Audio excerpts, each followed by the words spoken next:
Hello दोस्तों, YouTube channel जेविद study में आप सभी का बहुत बहुत स्वागत है। दोस्तों, आज हम मध्य प्रदेश में कुछ व्यक्तियों के उपनाम एवं उनकी उपाधियों के बारे में चर्चा करेंगे। अगर आपने चैनल को अभी तक सब्सक्राइब नहीं करा है तो चैनल को सब्सक्राइब ज़रूर कर ले।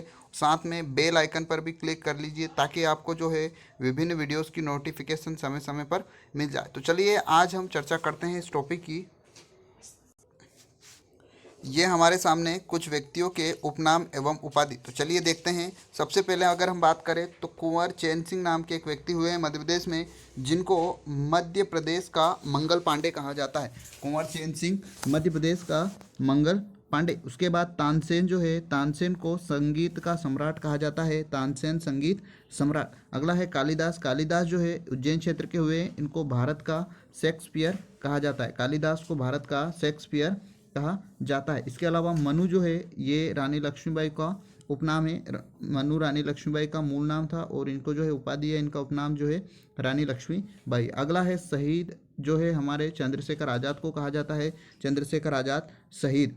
उसके बाद पाणिनि जो है, इनका जो नाम है वो है व्याकरणाचार्य। व्याकरण संगीत व्याकरण के जनक भी ये माने जाते हैं। ये संगीत जो है संस्कृत के जनक हुए हैं पाणिनि। अगला है अनिल काकोडकर। अनिल काकोडकर जो है इनको विज्ञान पुरुष कहा जाता है। अनिल काकोडकर विज्ञान पुरुष। लता मंगेशकर। लता मंगेशकर स्वर सामग्री इनको कहा जाता है। ये इंपॉर्टेंट है, कई बार पूछा गया है। उसके बाद पंडित द्वारिका प्रसाद मिश्र, इनको आधुनिक चाणक्य कहा जाता है। मोस्ट इंपॉर्टेंट लगा लीजिए दोस्तों, पंडित जो द्वारिका प्रसाद मिश्र है इनको आधुनिक चाणक्य कहा जाता है। माखनलाल चतुर्वेदी एक भारतीय आत्मा, ये भी कई बार पूछा गया है।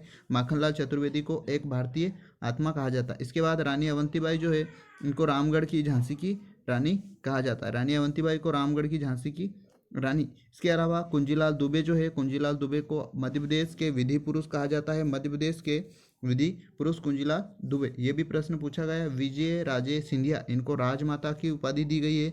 विजय राजे सिंधिया राजमाता। अहिल्याबाई होलकर, अहिल्याबाई होलकर को लोक माता कहा जाता है। लोक माता या देवी। अहिल्याबाई होलकर को लोक माता या देवी कहा जाता है। ये प्रश्न भी पूछा गया है। उसके बाद कुशाभाऊ ठाकरे। कुशाभाऊ ठाकरे जो हुए ये भाजपा के पितृ पुरुष हुए। भाजपा के पितृ पुरुष कुशाभाऊ ठाकरे। इसके अलावा अगला जो है अशोक कुमार। अशोक कुमार को दादा मुनि कहा जाता है। अशोक कुमार दादा मुनि। राजेंद्र जैन। राजेंद्र जैन को भगवान रजनीश या ओशो, दोनों ही उपाधि इनको प्राप्त है, भगवान रजनीश या ओशो।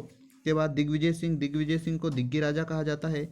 दिग्गी राजा। सैयद मुश्ताक अली को कैप्टन कहा जाता है। और सुमित्रा महाजन ताई। सुमित्रा महाजन को ताई, ये भी थोड़ा सा इंपॉर्टेंट लगा लीजिए, प्रश्न आया हुआ है। अलाउद्दीन खां। अलाउद्दीन खां को संगीत सम्राट का उपाधि दी गई है। अलाउद्दीन खां संगीत सम्राट। शंकर लक्ष्मण। शंकर लक्ष्मण को जो है गोली कहा जाता है। गोली, ये प्रश्न भी पूछा गया है शंकर लक्ष्मण वाला। इसके अलावा आचार्य केशवदास। केशवदास को कठिन काव्य का प्रेत कहा जाता है। केशवदास रीतिकालीन कवि हुए हैं जिनको कठिन काव्य का प्रेत कहा जाता है। संत सिंगाजी मालवा का कबीर हुए। संत सिंगाजी जो मालवा के कबीर, इनको कहा जाता है। स्व लक्ष्मण सिंह गौड़, इनको दादा कहा जाता है। दादा।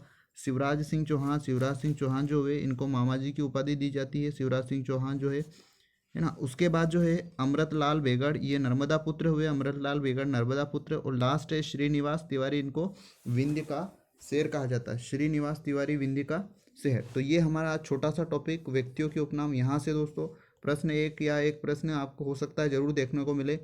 तो आपको वीडियो कैसा लगा कमेंट करके आप ज़रूर बताइएगा। और साथ में अगर आपने चैनल को अभी तक सब्सक्राइब नहीं करा है तो चैनल को सब्सक्राइब जरूर कर लीजिए। तो चलिए मिलते हैं अगले वीडियो में अगले महत्वपूर्ण टॉपिक के साथ। जय हिंद, जय भारत।